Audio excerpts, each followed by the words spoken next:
أعوذ بالله من الشيطان الرجيم بسم الله الرحمن الرحيم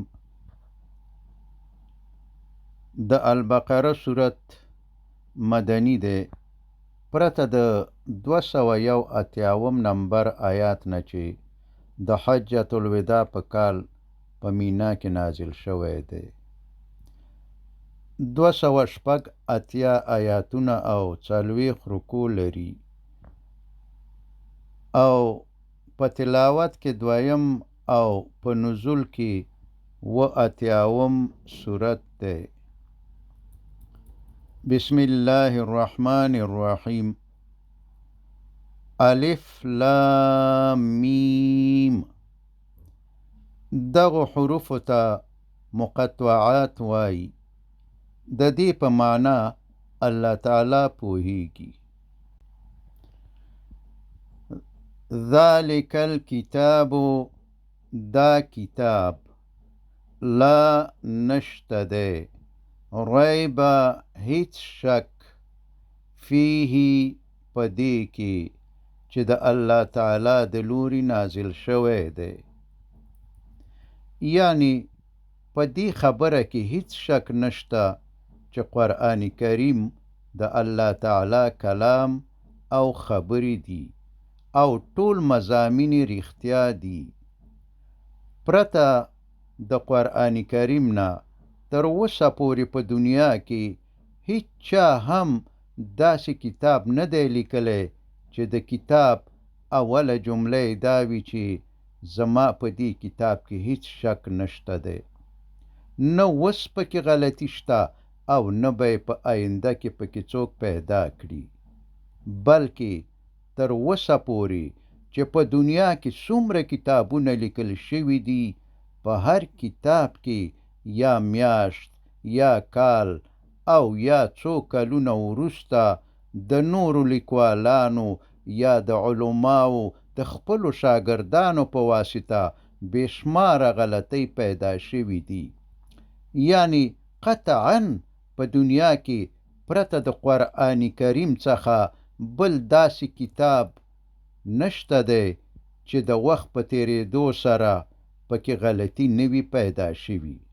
لیکن قرآن کریم یوازینی کتاب دی، د ځمکې په مخ یوازینی کتاب دی چې په شروع کې په کائناتو کې هر چاته اختر او چلنج ورکوي چې په دې الهي کتاب کې چې هر څه دي ټول صحیح دي.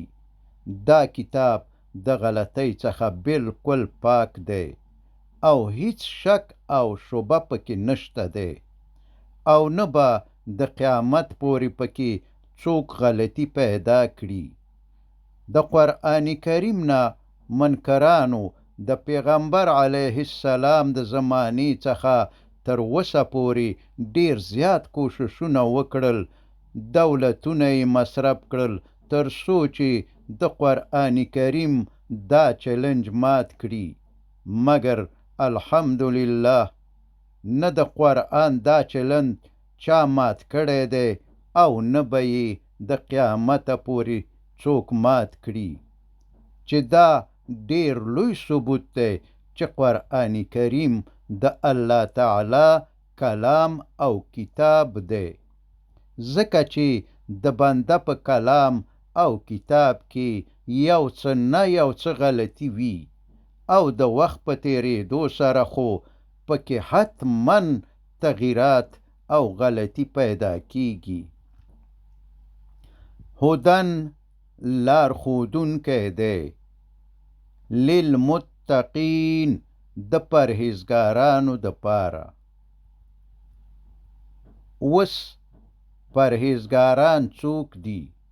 اول، الذین، پرهیزګاران هغه څوک دي، الذین هغه څوک دي، یؤمنون چې ایمان راوړي، بالغیب په غیبو، ویقیمون او ادا کوي، الصلاة لمونځ، ومما او ځینې د هغه شیانو نه رزقنا چې ورکړي دي مونږ هم دوی ته ينفقون مصرفوي دوی د الله تعالی د رضا د پاره. مثلا الله تعالی جنت، دوزخ او ملائکه په سترګو نه ښکاري، خو دوی پرې ایمان راوړي چې دې ته په غیب باندې ایمان وایي. مګر په آخرت باندې پرته د لیدلو یقین یا ایمان بالغیب د فطرت او عقل خلاف کوم شی نه دی، بلکې جنت، دوزخ او حساب او کتاب د هر سلیم الفطرت او سلیم العقل انسان د فطرت غوښتنه او خواهش دی، لیکن انسانی په غلط ځای کې غواړي. مثلا هر څوک غواړي چې ظالمانو، قاتلانو او بدماشانو ته دې پوره جزا ورکول شي او مظلومانو ته دې د هغوی حقوق او پوره انصاف ورکول شي، خو دا کار یا پوره جزا او پوره انصاف ورکول په دنیا یا د امتحان په ځای کې ناممکن دي، ځکه چې د دنیا په عدالتونو کې خو اکثره د مجرم په ځای مظلوم ته جزا ورکول کیږي، په دې معنی چې مجرم آزاد او سرې سترګې ګرځي او مظلوم زندان ته ځي. دویم، که مجرم مثلا قاتل گرفتار هم شي، خو بیا هم د دنیا عدالتونه نه قاتل ته پوره جزا ورکولی شي او نه مظلوم ته پوره انصاف ورکولی شي، ځکه چې فرضاً که یو 80 کلن سړی یو 20 کلن ځوان قتل کړي یعنی مړی کړي او پولیس 80 کلن قاتل ونیسي، نو د دنیا عدالت څه کولی شي؟ زیات نه زیات به د مرګ جزا ورکړي. حال دا چې 80 کلن قاتل خو عمر خوړلی دی، بچی زلمیان دي چې په مرګ باندې کورنۍ ته خاص تاوان نه رسیږي، مګر د 20 کلن ځوان خو ټول عمر پاتې و. ښځه ځوانه کونډه او بې سرپرسته شوه، ماشومانی یتیمان شول، او ډیره مهمه خو دا ده چې عدالت خو سپین ږیری 80 کلن قاتل مړ یا بندي کړو، لیکن 20 کلن مقتول یا وژل شوي ځوان ته څه پیدا او څه انصاف ورکړو؟ ځواني خاورې شوه، ښځه کونډه شوه، ماشومان یتیمان شول، په کوڅو کې به ګرځي او خیراتونه به غواړي. دریم، که یو بدمعاش 20 بې ګناه کسان مړه کړي او پولیس یې ونیسي، آیا د دنیا عدالت به بدمعاش ته پوره جزا ورکړي؟ هیڅ کله یې نشي ورکولی، ځکه چې زیات نه زیات د مرګ جزا به ورکړي. دا خو نه پوره جزا شوه او نه پوره انصاف، ځکه چې بدمعاش وژلي 20 کسان دي او جزا ورته د یو مړي ورکول شوه، هغه نور 19 څنګه کیږي؟ یعنی دا د هر چا د فطرت خواهش دی چې داسې عدالت او حکومت دی وي چې د ظالمانو، قاتلانو او بدمعاشانو سره پوره حساب وکړي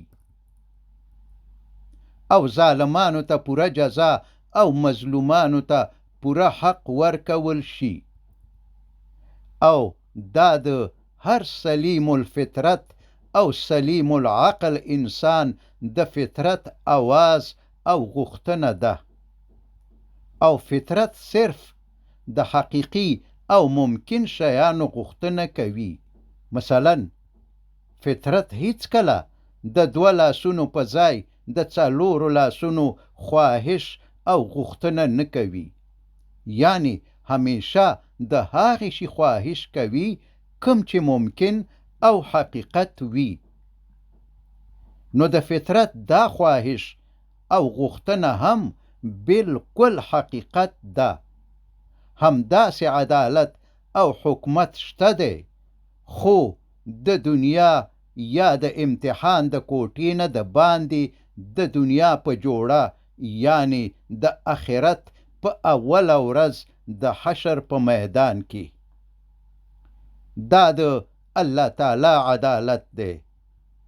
د هر چا سره به ذره ذره حساب وشي. هر ظالم، بدماش او سرکش ته به د خپل جرم مطابق بالکل پوره جزا ورکول شي، او هر مظلوم ته به بالکل د هغه پوره حق ورکول شي. ځکه چې الله تعالی کولی شي چې د هټلر غوندې د 80 لکو انسانانو قاتل 80 لکه کرته مړ او ژوندی کړي. هغه جل جلاله کولی شي چې 80 لکه ځله یې په جهنم کې وسوځوي او هر ځل ورته نوی پوستکی ورواغوندي، او د ستالین غوندې د 90 لکو انسانانو قاتل 90 لکه کرته وسوځوي او هر ځل ورته نوی پوستکی ورواغوندي. بله خبره دا ده چې هر څوک غواړي، یعنی د هر چا د فطرت خواهش او غوښتنه ده چې ښه کور، ښه ښځه، نیک اولادونه دي وي، دولت، عزت، بنگلې او ښه کاروبار او بزنس دي وي، همیشه د خوشحالي، تندرستي او صحت وي، مرګ دي نه وي، زړښت او کمزوري دي نه وي، غمونه، تکلیفونه، غریبي او خفګان دي نه وي. سره د دې چې هر سړی ښه پوهیږي چې هیڅوک هم نه داسې ژوند ته رسیدلی او نه څوک داسې ژوند لري، مګر بیا هم هر سړی سره د دې چې ښه یقین لري چې مړ کیږم، خو بیا هم شپه او ورځ د فطرت د دې خواهش د لاسته راوړلو دپاره نه ستړي کیدونکي کوششونه کوي، چې بالاخره یوه ورځ انسان په همدې کوششونو کې وي چې مرګ ورته راشي، سړی مړ شي او هر څه پاتې شي. مګر څنګه چې لږ مخکې ذکر شو چې د انسان فطرت هیڅکله د ناممکن او غیر حقیقي شي یا کار خواهش او تقاضا نه کوي، صرف د هغه شي خواهش او تقاضا کوي چې حقیقت وي، چې په دې حقیقت مونږ صرف د قرآن کریم د معلومات څخه پوهیدلی شو. د قرآن کریم معلومات داسې دی چې د انسان فطرت چې څه غواړي هغه بالکل حقیقت او صحیح دی، خو انسان په غلط ځای کې لټوي. د انسان د فطرت خواهشات او غوښتنې په جنت کې دي، او جنت د دنیا یا د امتحان د کوټې څخه د باندې د دنیا په جوړه، یعنی په آخرت کې دی، چیرته چې همیشه ژوند، همیشه ځواني، خوشحالي او صحت دی، غمونه، تکلیفونه، خفګان، غریبي، مریضي، کمزوري، زوړوالی او بالاخره مرګ نشته دی. نو باید ووایو چې جنت حساب او کتاب، او نیکانو ته انعام او مظلومانو ته د حق ورکول او ظالمانو ته پوره جزا ورکول د انسانانو د فطرت خواهش او تقاضا ده، او فطرت صرف د حقیقت او حقیقی شیانو تقاضا کوي. فلهذا آخرت یعنی حساب او کتاب، جنت او دوزخ یو حقیقت دی. د پرهیزګارانو دوهم صفت دا دی چې دوی سم او په خپل وخت لمونځ کوي، یعنی د ماسپښین لمونځ په مازیګر کې نه کوي او د مازیګر لمونځ په ماښام کې نه کوي، او سمې کوي، یعنی نه پکې ټونګي وهي او نه پکې غلا کوي. دریم صفت د پرهیزګارانو دا دی چې کم مال او دولت چې الله ورکړی دی هغه ټول یوازې خپلو لمسیو، کړوسیو او میراثخوارو ته نه ساتي، بلکې یوه برخه یې د الله تعالی د رضا دپاره هم مصرفوي. وصلی الله تعالی على خیر خلقه محمد وآله وأصحابه أجمعين.